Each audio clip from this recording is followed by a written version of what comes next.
Dictation start now.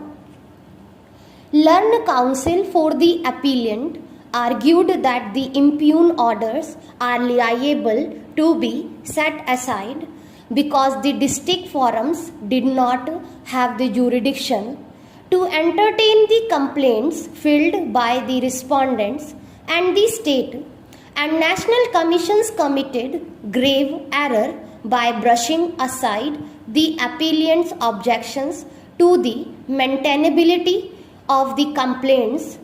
Learned counsel emphasized that the Seeds Act is a special legislation enacted for regulating the quality of seeds, and if the respondent had any grievance about the quality of the seeds,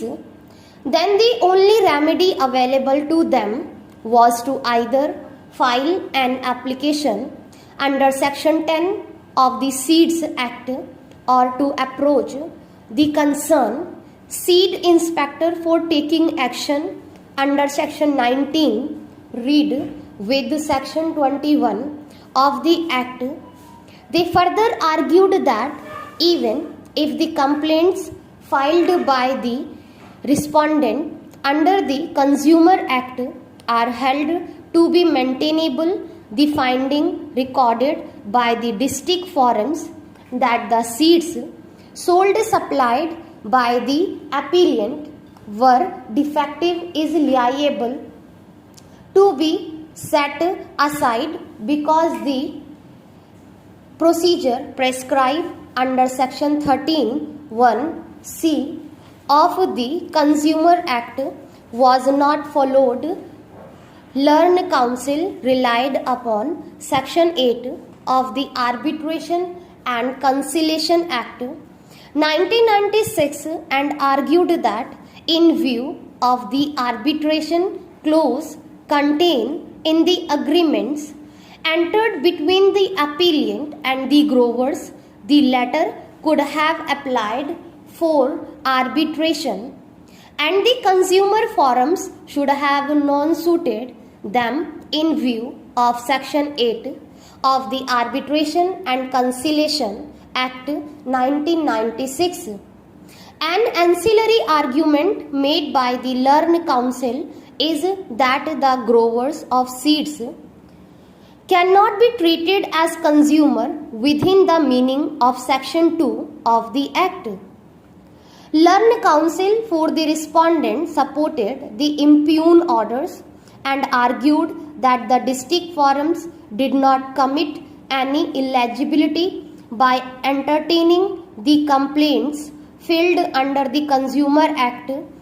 because the Seeds Act and the rules framed thereunder do not contain any provision for compensating a farmer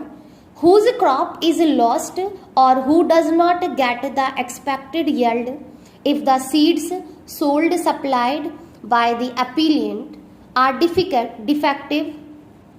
Learned counsel submitted that the remedy available under the Consumer Act is in addition to other remedies available to a consumer, and the complaints filed by the respondents under that act cannot be held as barred merely because they could also approach the seed inspector for taking action under Section 19 read with Section 21 of the Seeds Act. Learned counsel further argued that the growers of seeds are covered by the definition of consumer because they had agreed to undertake cultivation of seeds on behalf of the appellant for earning livelihood. On the issue of non-compliance of Section 13(1)(c) of the Consumer Act, Learned counsel submitted that the district forums had rightly relied upon the reports of the court commissioners and other evidence for recording findings that the seeds sold supplied by the appellant were defective. Learn Council emphasized that the respondents had used the entire quantity of seeds purchased by them for sowing, and they had not retained samples by anticipating loss of crop or less yield.